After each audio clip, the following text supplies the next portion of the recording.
Supreme court of Pakistan کا تاریخی فیصلہ آ چکا ہے۔ اس تاریخی فیصلے کی روشنی میں واضح طور پہ لگتا ہے کہ سپریم کورٹ آف پاکستان چاہتا ہے کہ فوری طور پہ پاکستان میں جاری سیاسی ہیجان خیزی، سیاسی تشنج ختم ہو، یہ اس دور کا اختتام ہو، پاکستان ہر صورت میں جلد از جلد معمول کے معاملات پہ نپٹے اور پاکستان کے کچھ سیاسی اور معاشی چیلنجز جو ہیں اس سے نمٹنے کا کام کا آغاز، اس سفر کا آغاز نئی حکومت کر دی ہے۔ اسی لیے سپریم کورٹ آف پاکستان کے آج تحریری حکم میں اس بات کو یقینی بنایا گیا ہے کہ تمام عمل آئندہ ہفتے کو مکمل ہو جائے۔ اسپیکر قومی اسمبلی کو پابند کیا ہے کہ اس ہفتے کو یعنی کہ 9 اپریل کو قومی اسمبلی کا اجلاس ہو، اسی دن تحریک عدم اعتماد پر ووٹنگ ہو، اسی کے نتیجے میں قائد ایوان کا اگر انتخاب ہونا ہے تو وہ بھی اسی دن مکمل ہو جائے، تاکہ پیر کے روز سے پاکستان اپنے ایک نئے سفر کا، نئے لیڈرشپ، نئی حکومت کے تحت اس کا آغاز کر دے۔ اپوزیشن پہلے ہی اعلان کر چکی ہے کہ اس کے امیدوار نئے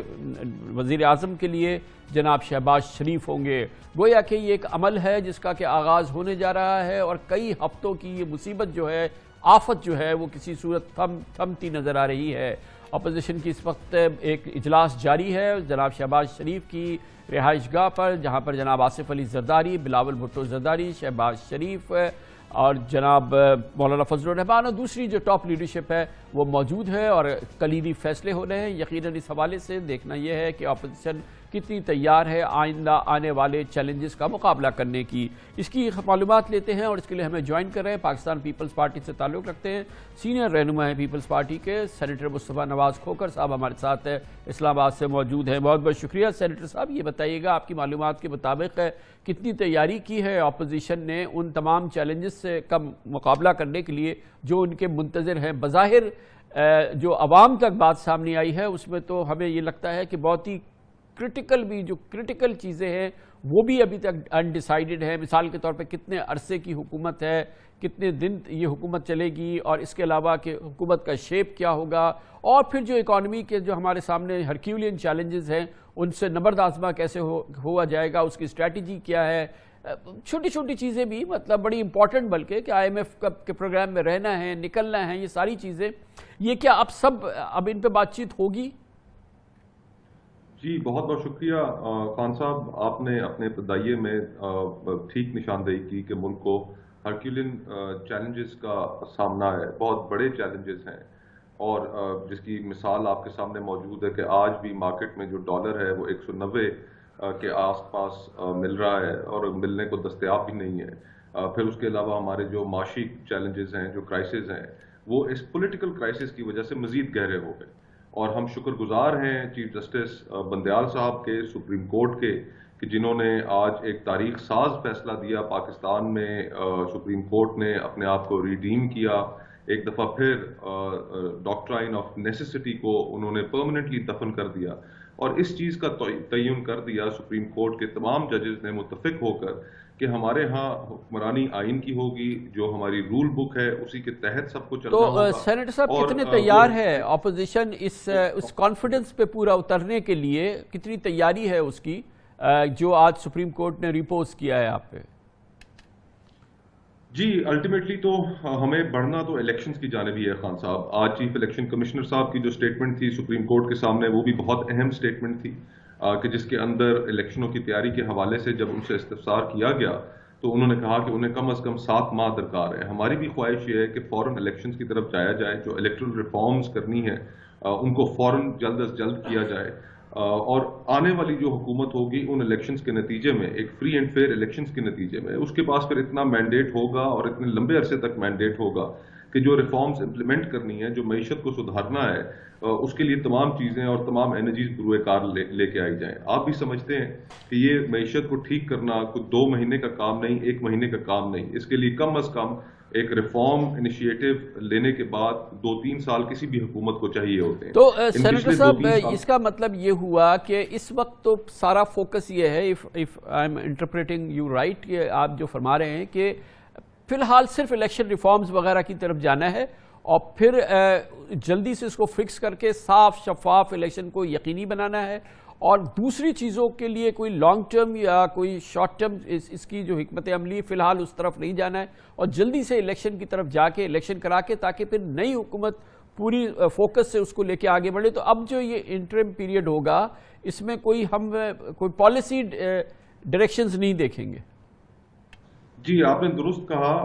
اسی طرح یہ ہمارے معنی بھی یہ ہے, ہماری سوچ بھی یہ ہے کہ جو اب ٹائم فریم پیچھے حکومت کے پاس بچتا ہے, جو بھی نئی حکومت وجود میں آئے گی, وہ اتنا نہیں ہے کہ ساری کی ساری جو بڑی ریفارمز ہیں ان کو بہت جلدی امپلیمنٹ کیا جائے. اور اگر آپ کسی چیز کو امپلیمنٹ کرتے بھی ہیں تو پھر آپ کو اتنا وقت دینا پڑتا ہے کہ وہ ریفارمز جو ہیں وہ انڈو نہ ہو اور ان کے اوپر وہ کنسسٹنسی سے وہ چلتی رہیں. تو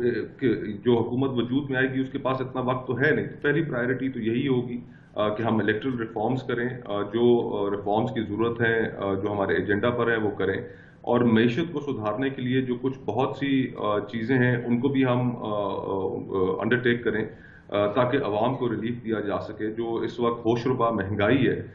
جو لوگوں کا زندگی گزارنا مشکل ہوا ہے, اس میں بھی عوام الناس جو ہے وہ ہم سے ایک ریلیف کی توقع کرتی ہے. اور ہمارے جو بیانات تھے جن کی بنیاد پر ہم عمران خان صاحب کو کرٹیسائز کرتے رہے ہیں, اس کے اوپر ہمیں پرکھا جائے گا. ہمیں اس چیز کا بالکل اندازہ ہے اور ہمیں ایک بھرپور تیاری کے ساتھ میدان میں اترنا پڑے گا, عوام کو ریلیف بھی دینا ہوگا. اچھی بات ہے آپ نے اس کا ذکر کیا کہ یہ ظاہر ہے کہ سب سے پہلے تو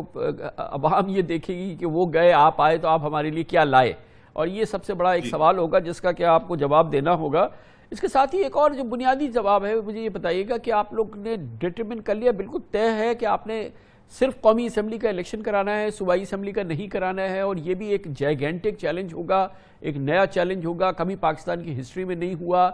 یہ طے ہو گیا ہے یا یہ طے ہونا ہے ابھی کہ نیشنل الیکشن ہو, سب طرف ایک ساتھ ہو, تاکہ وہ جو ہارمنی ہے, جو سیکوینسنگ ہے وہ برقرار رہے, یا یہ کہ آپ علیحدہ علیحدہ الیکشن کرانے کا طے کر چکے ہیں؟ کچھ ہوا ہے فیصلہ آپ کی دانست میں, آپ کی معلومات کے مطابق؟ اس کے اوپر تمام جو سیاسی پارٹیوں کی پی ڈی ایم میں جو موجود ہیں اور ان کے ساتھ مشاورت تو ضرور اس ضمن میں ہوگی, لیکن اس میں ایک میرے خیال میں جو درست طریقہ کار ہوگا وہ یہی ہوگا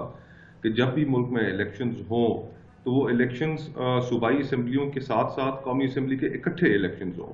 کیونکہ اگر صوبائی حکومتیں خان صاحب وجود میں رہیں گی تو ہمارے ہاں ہمیشہ سے فری اینڈ فیئر الیکشنز ایک ڈریم رہی ہے. پھر ہم اگر صوبائی حکومتوں کی موجودگی میں اگر الیکشنز ہو رہے ہوں گے تو بہت سارے لوگوں کو اس کے اوپر انگلیاں اٹھانے کا موقع ملے گا. جہاں پر خیبر پختونخوا میں پی ٹی آئی کی حکومت ہے وہاں پر ہم انگلیاں اٹھائیں گے, جہاں پر ہماری حکومت ہوگی وہاں پر پی ٹی آئی انگلیاں اٹھائے گی. تو اگر ہم نے الیکشن کے پروسیس کو فری اینڈ فیئر بنانا ہے تو اس کے لیے میں یہ سمجھتا ہوں کہ ضروری ہے کہ تمام ملک کے اندر اکٹھے الیکشنز کرائے جائیں, اور چیف الیکشن کمشنر کے اوپر جو ذمہ داری ہے ایگزیکٹو کا غلط استعمال نہ ہو. ابھی ہم نے دیکھا کہ خان صاحب, عمران خان صاحب during election campaign Khyber Pakhtunkhwa میں جلسے کرتے رہے,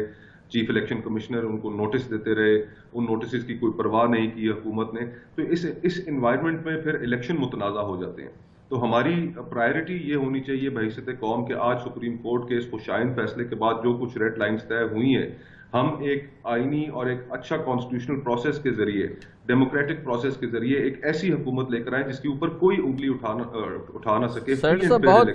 بہت ہی آبجیکٹیو انالیسز ہے آپ کا, اور یہ بڑے ایک امپارشل آپ نے انالیسز دیا ہے کہ بہرحال اگر ایک فری اینڈ فیئر الیکشن کرانا ہے اور پاکستان میں ایک سیکوینسی جیسے ہے ویسی ہو تو پھر تمام قومی اور صوبائی اسمبلیز کے الیکشن ایک ساتھ ہونے چاہیے. بڑی نوازش آپ کی, بہت بہت شکریہ. بہرحال یہ ایک آئینی انداز سے کا بھی ایک بہت امپورٹنٹ سفر ہے جو کہ آغاز ہو رہا ہے آج سپریم کورٹ آف پاکستان کا یہ فیصلہ, جس میں کہ اب اسپیکر کو پابند بھی کر دیا گیا ہے کہ سیٹرڈے کے روز 9 اپریل کو تمام مراحل پورے کریں, اجلاس بلا لیں, تحریک عدم اعتماد اسی دن مکمل ہو جائے, ووٹنگ اسی دن جو ہے قائد ایوان کا انتخاب بھی ہو جائے, سب کچھ سیٹرڈے کے دن مکمل ہو جائے تاکہ پیر سے پاکستان اپنے ایک نئے سفر کا آغاز کر دے. متفقہ فیصلہ, اور اس نے ظاہر ہے کہ عمران خان حکومت کے لیے عدالتی حوالے سے اور اس تمام حوالے سے ایک بہت ہی ان سیریمونیس اختتام کا کو اس نے جنم دیا ہے. اس پر بات کرتے ہیں ممتاز سینئر قانون دان جناب عابد زبیری, پاکستان بار کونسل کے رکن ہیں, ہمارے ساتھ موجود ہیں. بہت بہت شکریہ بیرسٹر عابد زبیری صاحب. فیصلہ آ گیا, بالکل ایسا لگا کہ اس میں کوئی ابہام نہیں تھا, اور متفقہ فیصلہ, بہت ہی اسٹرانگ فیصلہ. آخری دن کے تمام فیصلے جو ہوئے ہیں, جو کہ پرائم منسٹر کے, پریزیڈنٹ کے, ڈپٹی اسپیکر کے, ان سب کو جو ہے کمپلیٹلی ڈسمس کر دیا ہے سپریم کورٹ نے. تو بڑا ان سیریمونیس ہے یہ تمام اختتام ہوا ہے اس حکومت کے فیصلوں کا، اور اس حکومت کا بلکہ کہنا چاہیے؟ بسم اللہ الرحمن الرحیم. بہت شکریہ کامران خان صاحب، آپ نے وجہ فرمایا کہ بہت ساری میں تو سمجھتا ہوں کہ اس وقت جو ججمنٹ آئی ہے آنریبل سپریم کورٹ کی، اس کو مد نظر رکھتے ہوئے آئی تھنک خان صاحب کو ریکنسیڈر کرنا چاہیے اور استعفیٰ دے دینا چاہیے بیفور نو کانفیڈنس، اگر ان کے خلاف سمجھتے ہیں کہ ان کی وہ اکثریت کھو چکے ہیں اس کے اندر. یہ ایک آنریبل چیز ہوگی کرنا. اور دیکھیے اس کا فیصلہ جب گورنمنٹ کے بھی اور جو گورنمنٹ فیڈریشن کے جو وکیل تھے ان سب نے ایک اٹارنی جنرل نے کنسیڈ کر دیا تھا کہ وہ فیصلہ جو تھا اسپیکر کا وہ غلط تھا. جب وہ بیسک فیصلہ ہی غلط تھا جس میں انہوں نے نو کانفیڈنس موشن پہ ووٹنگ ہی ختم کر دی تھی، اس کے بعد نیچرلی اس کے بعد کچھ رہ نہیں گیا تھا کیس میں. اور آپ دیکھیے جب بیسک فیصلہ جو ہوتا ہے یا آرڈر ہوتا ہے وہ غلط ہو، نیچرلی اس کے بعد جتنے آرڈرز اس پہ بنتے ہیں وہ سب کل عدم قرار دے دیے جاتے ہیں. گویا کہ اتنا کمزور یہ عمل تھا کہ جو حکومت کے وکیل تھے، ظاہر ہے کہ اسپیکر کے وکیل علیحدہ تھے اور پھر وزیر اعظم کے علیحدہ تھے اور صدر کے علیحدہ تھے، لیکن جو حکومت کے وکیل تھے اور جو عدالت کے معاون تھے اٹارنی جنرل آف پاکستان، انہوں نے تو بلا حیل و حجت یہ تسلیم کر لیا تھا کہ یہ غلط فیصلہ ہے، اس کو وہ ڈیفینڈ نہیں کریں گے. آپ یہ کہہ رہے ہیں کہ اسی وقت حکومت کا کیس ڈھیر ہو گیا تھا؟ میں تو سمجھتا ہوں اس وقت دیکھیں جب بیسک فیصلہ غلط ہو جاتا ہے تو اس کے بعد رہ کیا گیا کیس میں. نیچرلی آپ نے دیکھیں اگر یہ فیصلہ غلط تھا کہ وہ جب آرٹیکل 95 پابند کرتا ہے کہ ووٹ آف